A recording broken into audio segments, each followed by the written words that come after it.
Welcome, everyone. I'm Carla Licio from the National Center on Addiction and Substance Abuse and the Managed Care Technical Assistance Center, and this is a Casa MICTAC production. Today we have Charlie Morgan and Pat Lincourt from OASAS talking about medication-assisted treatment. This video is filled with gems. We really hope that you enjoy it and that you get a lot out of it. Thanks for watching. Hello, I'm Pat Lincourt. I'm the Director of Practice Innovation and Care Management at OASAS, and I am so pleased to be here today with Dr. Morgan, the OASAS Medical Director. Hello everybody, I'm Dr. Charlie Morgan. I am the OASAS Medical Director and glad to be here with Pat Lincourt.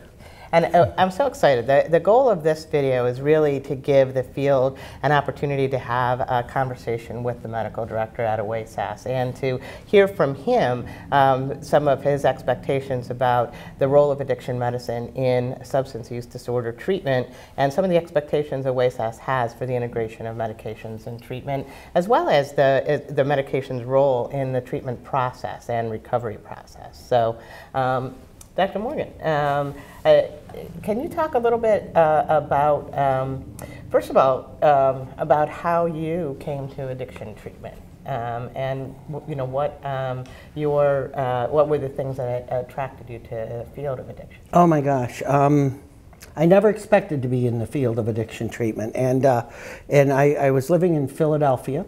I'd gotten into my own recovery, and there were people who couldn't get into care because of, we had two separate things. They'd been using alcohol and drugs, and we couldn't get them into care, into anything, because they could go to one or the other. But many of them had used, so we started detoxing them in our apartment. And I lived in a condominium association, and I was also working at the University of Pennsylvania in anesthesiology. And our condominium association didn't like that. So there was a hospital that needed some admissions, and they designed a detox unit for us, a treatment unit within there, and we took our people out of our apartment and put them there in the detox unit. And eventually, I loved anesthesiology, and I find addiction medicine very similar to the critical care part of it, because what I have to do in addiction medicine is I have to respond to subtle cues. I can't wait until the crisis occurs. And I have to respond to subtle cues and anticipate what's going to happen. And I have to really watch everything about the individual and then come up with a plan. So eventually I did a fellowship in addiction medicine. I've been working in it full time since then.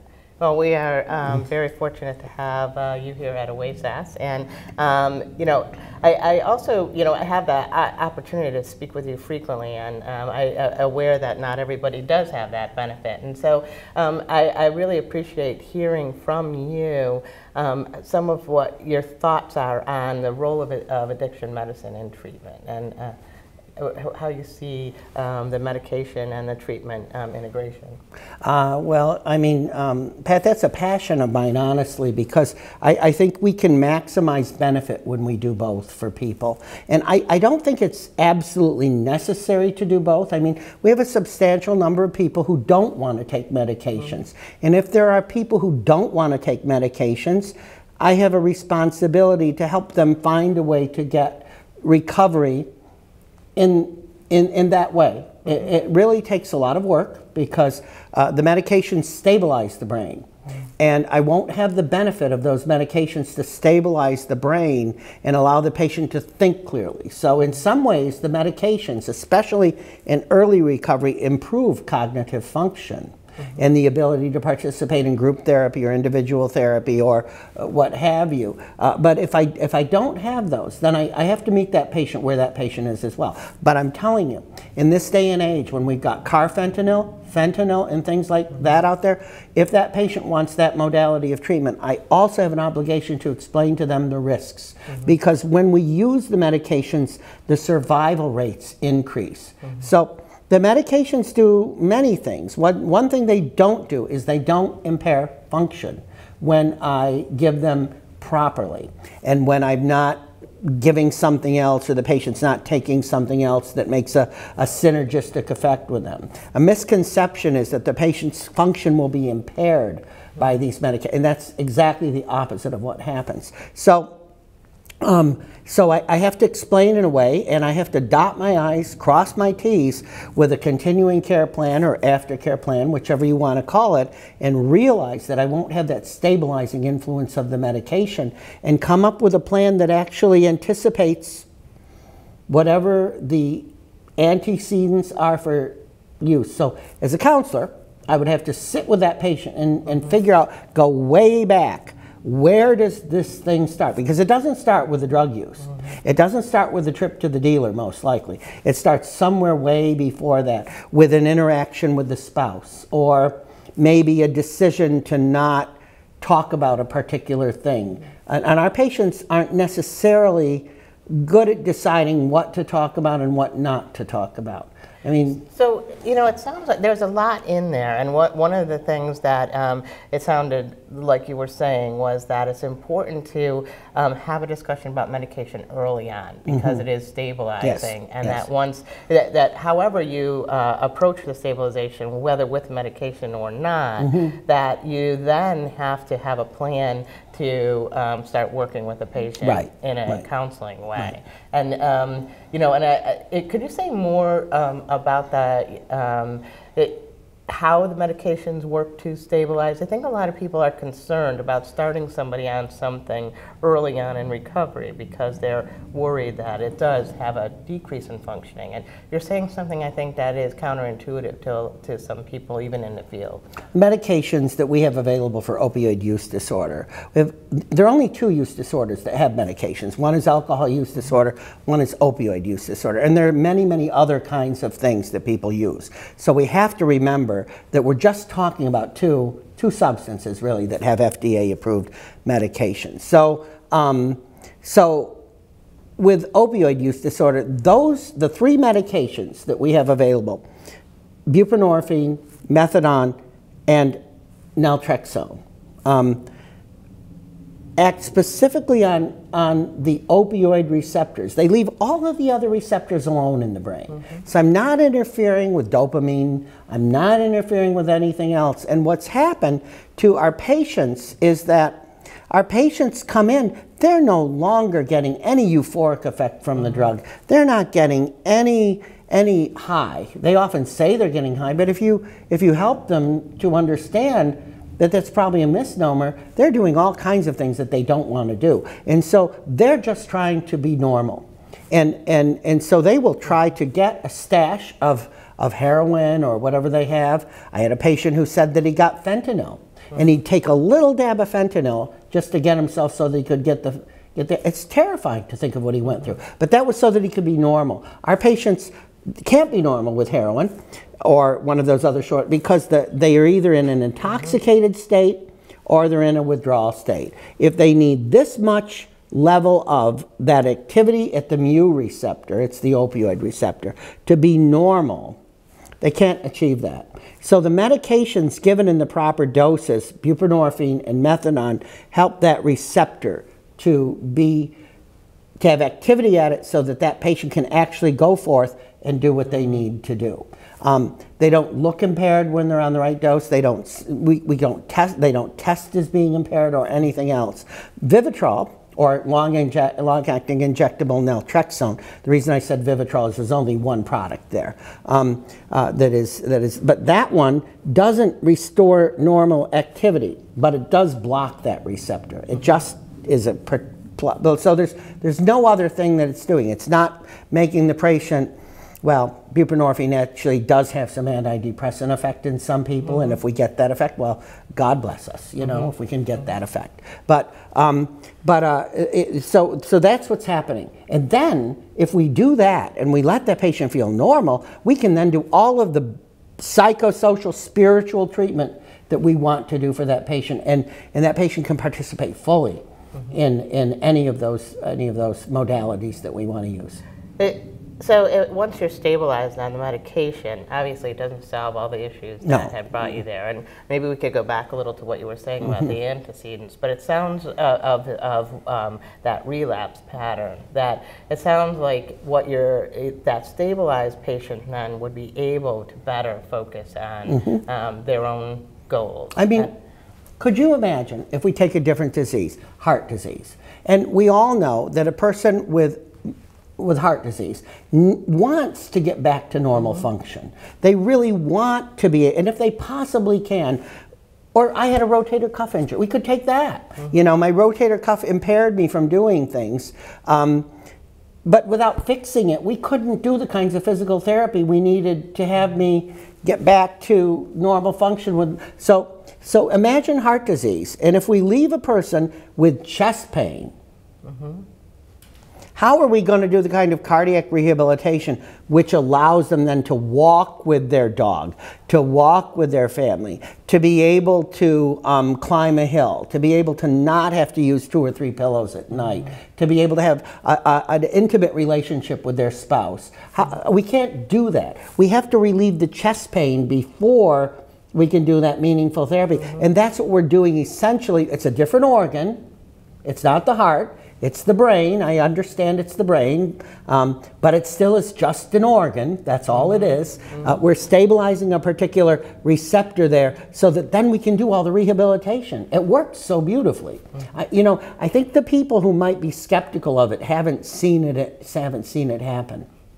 You know, that I think is a really good point, because I'm sure there are people who have seen individuals struggle on a medication that they haven't stabilized to the level where we might want to see, and that they aren't making the kind of progress that you know, and then people will worry about continuing a person on medication, or continuing even sometimes to work with that person. So, you know, and I liked your analogy of the heart disease or even the rotator cuff in terms of what in health, in physical health, you would do in a case where somebody wasn't responding.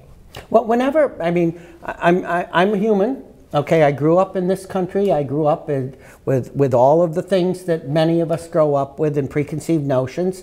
And so for me, if I ever have a difficulty thinking about addiction, and if I ever stigmatize, and I don't do that much anymore, Pat. I've pretty much worked through those things. By this time, I hope I have anyway. But it's helped me, and I was taught this very early on. Think of it as another disease. Think of it as diabetes. And would I have this reaction if it were diabetes? Would I have this reaction if it were heart disease? And that's helped me tremendously to be able to frame what I would do for people with addiction. So, I mean, following that analogy with diabetes, everybody, I think, is very clearly aware of just how much insulin is important to the stabilizing of a person. But it doesn't always work right away. And people have a tendency to kind of buck against it, maybe not believe that they need it as much as they do, maybe try to, you know, maybe, you know, try to minimize the amount of the seriousness of the illness. And so if you were to look at substance use that way, you might respond a little bit differently than. I think that's very helpful, really, to do that, just that. I think that's very, very helpful. I'm a professional. Okay, I mentioned that I have my own recovery as well. But that's not the same as being a professional. I really believe that being a professional entails a whole different kind of thinking. So people and I will never argue with the people in the mutual support groups or the 12-step programs. I think, honestly, we need them more than they need us. So I'm not gonna ever challenge that kind of thing. But if a patient, for instance, I hate this word, by the way. I don't like the word relapse. No other disease do we use the word relapse. We use exacerbation. So if a person has a return to the use of chemicals, okay, and you watch what the 12-steppers do, they embrace that person when that person walks in. They don't criticize that person. They say, we're glad you're back. Sometimes they don't even talk about it with them. I think I could do at least as well as a professional. And that really is your role in that person's life, is to be welcoming. So they may, the person, getting back to that example, may go to that 12-step program or Smart Recovery or whatever they go to and reset their sobriety date. But you know what? If that person comes to me and they're taking buprenorphine, for instance, and they want to get some help with the cannabis that they're smoking or the alcohol that they've been drinking or whatever it happens to be. And they come to me, and you understand the characteristics of the disease of addiction, and you know that people will, in active addiction, the person will blame the things that happen as a result of the addiction, the symptoms and signs of the addiction, they'll blame it on anything except the drugs or the chemicals that they're using.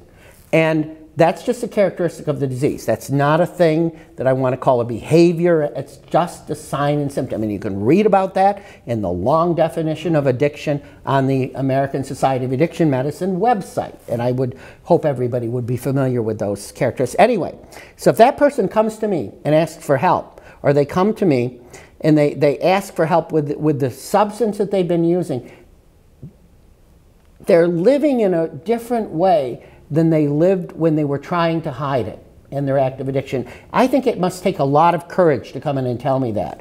And so I think they're really living in some kind of recovery at that point, even if they haven't maintained the abstinence or whatever you want to call that from the use of chemicals.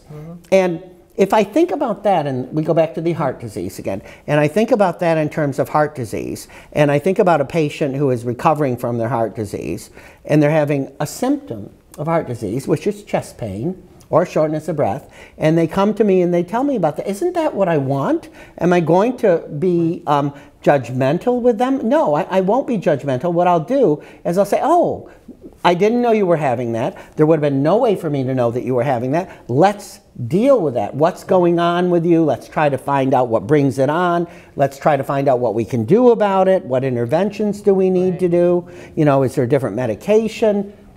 Yep. And to me, when my patients come back, and they always look at me, I always tell them, what you do with your sobriety date is between your sponsor, your home group, and you. I'm not gonna, that's something I'll support, whatever you decide about that.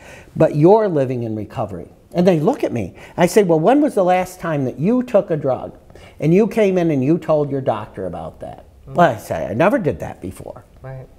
Yep. I said, well, that's recovery. You're being honest. So that sounds like a reframe that could be therapeutically very helpful to that person too, who may be used to being blamed or criticized for having a symptom of the illness that they suffer from. And I think that could be a great time to do a collateral, You talk with the family. Yeah, talk with the family. Yeah, why can't I think of that word? Am I that old, Pat? It's a collateral visit. There you go. And I only know it because I know the Medicaid procedure codes. There you go. Yes, not the clinical terminology. So I think but that could be a really good time to pull in family as a support. And if you want to pull in the sponsor, you want to pull in, talk to the primary care physician. Sometimes patients relapse because they've been exposed to a chemical that another doctor gave them in good faith. They don't necessarily know it, but that could result in an exacerbation of the illness as well. So, can we talk a little bit about the role of the addiction medicine doctor, the physician, and other medical staff that support that doctor, nurse practitioners on a multidisciplinary team? I think that as we move the field toward more medical, integration, and that team and medications are integrated more into treatment planning, it's important to kind of think through for a program the role. And I think it will be interesting for people to hear from you your thoughts about the physician as leader on a team. I think we can collaboratively work with our staff, but I also think myself that the buck stops here, basically. And so while I might not be the counselor, I might not be the social worker, I might not be the LMFT, I might not be any of those things, and I don't pretend to have that kind of expertise that the other professionals would have. I do need to know enough to be able to lead the team. And so, for instance, I don't know why I'm doing this so much today, but I think there's a lot we can learn. The lay people sometimes say that addiction is a mental obsession, a physical allergy coupled with a mental obsession. And the physical allergy part, for me, if I want to conjecture about what that could be, would be that the person with addiction doesn't respond normally to chemicals. Most people could drink alcohol, get a glass of champagne. The person with addiction can't predict when they'll stop, whether that'll lead to another drink, whether that'll cause a divorce, whether that'll cause unemployment, whether it'll cause an unplanned trip to Las Vegas. I mean, some people call it breaking out in spots, you know, that kind of a thing with these geographic things. Anyway, and the mental obsession. So if I'm going to put a patient on medication, this is an example of what an addiction specialist could do. On a medication like buprenorphine or methadone or even naltrexone, but if I'm going to put that patient on that medication, I want that patient eventually to get to the point where they have relief. I want that patient to have freedom. I don't want that medication to be the focus of their life. So if I just give them the medication and I just relieve the signs and symptoms that the mu receptor dysfunction is causing, it is right and good that the patient should be interested and even concerned about the dosage and about whether or not they get that medication. But what I want to do as well is relieve the obsession. So I want that person to absolutely be empowered and take the responsibility for that medication and be interested in whether Dr. Morgan is going to continue to prescribe that. Because that patient, I want to know that my doctor is going to continue to prescribe my antihypertensive. I don't want to have a stroke. So I want to know that I can go back and get that thing refilled when it's time. So all of those things are true. But I also want that person to be able to go on and go to great adventure with their children. I want them to be able to go on and pursue the degree. Or if they don't want to pursue the degree, to go ahead and remain in the job. I want them to be able, if they're disabled for something, I want them to be able to go and get their HIV care and connect with their loved ones and do all of those things. So the addiction specialist really has to help the patient frame that. And get to the point where the medication assumes its proper place. I don't know if the rest of the staff can do that. They can be on the team. But the addiction specialist has to lead the way to fine-tuning whether the patient is obsessed with the medication, which I don't want to leave the patient that way. If the patient wants to stay there, of course that's okay with me, you know. But I really want freedom. That's what I want. I mean, we have this idea that sobriety is a struggle, and it is not a struggle. It may be an early recovery, but if you ask people with sobriety, they will tell you it is a relief. I asked my patient that the other day. He said, oh, no, it's not a struggle. It's a relief to be sober. I want, you know, it's a relief to me to know that I'm not going to have a stroke if I do what I have to do. Well, as best we can tell, I'm not going to have a stroke, okay? But that's a relief to me to know that I've got a doctor who prescribes that medication for me and he's looking out for me.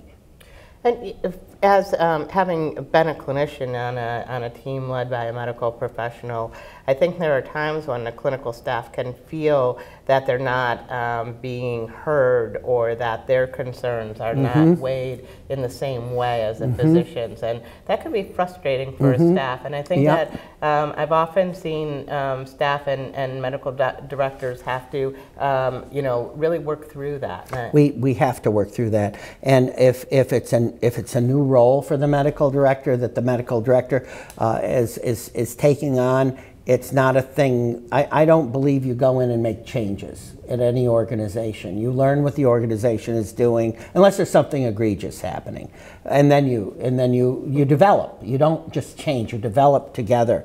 One of the things with medication-assisted treatment that is a challenge, and we found this out in New York State actually when we did a survey. This was before my predecessor did this. Steve Kipnis did this. Maybe you were part of that, Pat. But we found out that with the medications, when you introduce medication-assisted treatment into an entity, the counselor counselors have some difficulty with that because they're not used to having the medical person take as much interest. The counselors feel like they're losing control. We never want well, first of all, are we really in control of a patient? I don't know that we really ever want to take that on, but saying those words doesn't mean that I think we should control patients. Right. That's not what I meant. Right. But they feel like they're losing control of their work, might be what we're talking about. So it's my job then to interact with those counselors and to help us become a team so that we can actually all work for the benefit of the patient and have control over our jobs. Yeah. Does that make sense, Pat? Yeah, that makes a lot of sense. And, and I think that, you know, from a counselor's point of view, you know, I've also seen the other side of that where people have really benefited from the kind of knowledge that an addiction medicine physician or an internist or a psychiatrist can bring to a team and welcome that as well. So I mean, I think that the gain of having a team with a physician input, we just don't have the kind of training to identify some of the things that a physician is trained to bring to the whole treatment of the person. And so it can be a great benefit in terms of treatment planning and really understanding the patient. So you've had experience as well with that. Yes. Yeah. So the things that I've heard today are that medications are vital to the treatment of opioid and alcohol use disorder, that they're not panaceas, that that some people will choose to be in recovery and not go, and choose not to have medication, and we need to be able to respond to people's wishes on that. But that they are also very stabilizing for people, and you explained some of the brain chemistry and science around why that is stabilizing. And then that there is the team working with the patient toward specific goals and really about being able to fully engage in life again and to have a rewarding relationship with people. And I love about going to the adventure park with the kids. I think that's a great example of just somebody being able to experience normal joy again.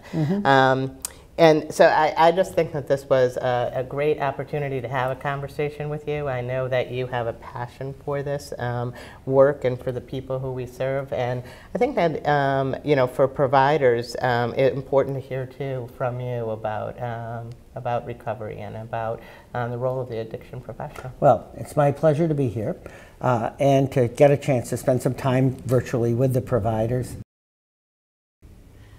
That was terrific. Thank you, Pat and Charlie, for such an engaging conversation. And thanks to all of you for watching. We hope that this was helpful and that you come back again to see more of our videos on the MCTAC website. Thank you.